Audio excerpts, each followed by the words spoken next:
Once again, there are no doubts we have binding contracts concluded. Do we have a claim to this oil? Ukraine has an obligation to transport this oil, and therefore, since all the information we have indicates that this pipeline is not breached or damaged and is capable of transporting oil, I consider the Ukrainian president's actions to be hostile towards the Slovak Republic. Actions that damage us significantly in terms of logistics and cause us problems, especially at the Slovnaft company, in securing other oil supplies from other parts of the world. Not to mention that we had to declare a state of oil emergency at the government level and are already drawing oil from the state material reserves. We expect, of course, that the situation will stabilize after the tankers arrive, but I consider it very, very unreliable and hostile that the Ukrainian side gives us different dates every day.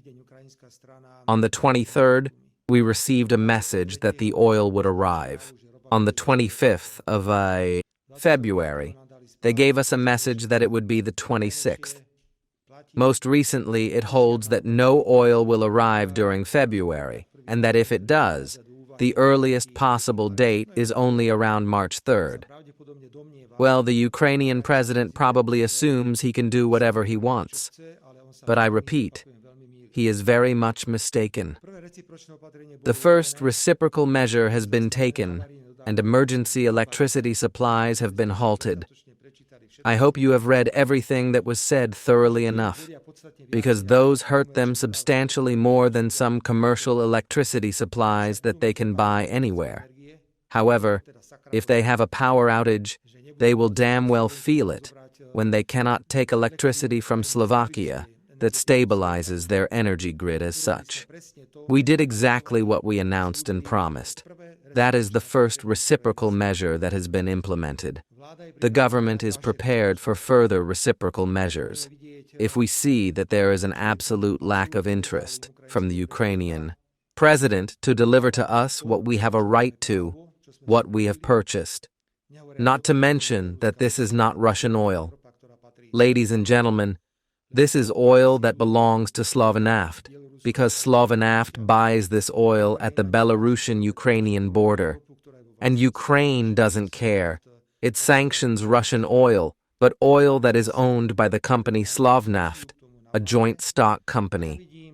We had a relatively serious discussion about this in the government today, and I see a whole list of other reciprocal measures that are naturally under consideration. I also communicated today with our people in Brussels. I spoke yesterday with the Minister of Foreign Affairs and the State Secretary about the course of negotiations, whether regarding the sanctions package or the veto from Hungary. Regarding the 90 billion loan for Ukraine, ladies and gentlemen, Slovakia rejected this loan. As you well know, we exercised a so-called opt-out. We did not participate in this loan, but we said that if other countries want to pool some money together and provide a loan to Ukraine, we will not prevent them from doing so. However, no one told us that, despite the fact that we can exercise an opt-out, meaning that we won't be part of it, which we aren't. And you can call me whatever kind of servant you like now. I am proud that Slovakia is not part of the military loan for Ukraine. I repeat, I am proud that my government supports peace and not war, because out of that 90 billion, 60 billion is supposed to go towards weapons, and 30 billion towards the functioning of Ukraine as such. So we weren't told that yet another decision would need to be made, one that concerns the European Union budget. I won't burden you right now with where unanimity is required. That is why Hungary's veto is absolutely effective. I don't know what the European Commission is going to do about it. I will not comment for the time being. What will be the next measure taken by the government of the Slovak Republic? But if Zelensky intends to insult Slovakia like this and harm us, because he damaged us with gas, now he has damaged us with oil without cause, because we helped him with everything he needed. With everything he needed, then I guarantee you that I will accept, without hesitation. I will propose further measures at multiple levels concerning Slovak-Ukrainian relations. Slovakia is a sovereign country, and I will not allow anyone to toy with us like this. I am repeatedly notifying Mr. Zelensky, Slovakia is not Ukraine's servant. Slovakia is not Ukraine's servant, and we are not a country where he thinks he can just come, take, and command. It doesn't work that way. That is why I am sorry we have reached this state. But there is no reason, neither technical nor legal nor any other, for him to stop the oil flows and cause us the difficulties he has caused. Internationally, the situation will develop very complicatedly, because I cannot quite imagine how they want to break this Hungarian veto. Regarding the unanimity required for the 90 billion loan. By the way, neither Hungary nor the Czech Republic nor Slovakia, as I have already said, will participate in these loans. In this loan. But this is 1,000 times bigger problem than some 20th sanctions package, which is ridiculous. It is laughable. You know what? I'm already laughing about it. Not to mention that not only us, but if you look at Greece, Malta, Cyprus, they all have a huge problem with this package because it damages them economically. Please, what kind of sanctions against Russia are these that damage member states of the European Union? What kind of nonsense is that? However, this is how the European Union functions today. To be precise, my colleague, this is the 13th date Ukraine has given us since that initial date. I believe it was the 28th of January. That was the moment when the oil stopped flowing. They have been pulling our leg 13 times. They say it will come the next day, and then they inform you that, I don't know, tomorrow 13,500 tons are supposed to arrive. The day after tomorrow, it's supposed to be 14,000 tons, and then it will gradually increase. However, the next day, they write you a message saying, no, that's not quite right. Tomorrow will be 0, the day after tomorrow will be 0, and then something will come. I have absolutely no reason to believe that some March 3rd date is realistic. I think Zelensky simply doesn't want to send any more oil. I am convinced of it, that he simply wants to do this. Furthermore, I think it is a game against Viktor Orban. He wants to damage him before the elections, which are taking place in Budapest and all across Hungary in April.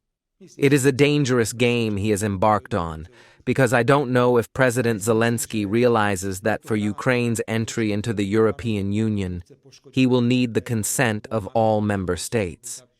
We have reiterated very clearly that we believe in and wish for a European perspective for Ukraine. We stated that if Ukraine fulfills the conditions it is required to fulfill, then we are ready to support Ukraine and perhaps even share our experiences with them. The problem is that someone in the European Union is figuring out how to bypass and cheat all of this. So suddenly, you don't have to prepare for several years, like Serbia or Montenegro. Serbia is being lied to from morning till night. Chapters are not being opened for Serbia, even though they should have been opened long ago. What am I supposed to say about Albania? What is Serbia supposed to do? What is Montenegro supposed to say, which is carrying out reforms? Difficult reforms, to get into the European Union, and then Ukraine comes along, totally corrupt. The main argument President Zelensky uses regarding gas and oil is that by purchasing this oil and gas, we are helping the Russian Federation finance its military activities in Ukraine. This is Mr. Zelensky's main argument. Why doesn't it apply to France and others who are buying liquefied gas in such volumes that in 2025, the volume of liquefied gas purchased from the Russian Federation is significantly higher than it was in 2024, meaning during the war, during the escalation of the war. It's not that the share of gas Western states are buying from the Russian Federation is decreasing. It is rising.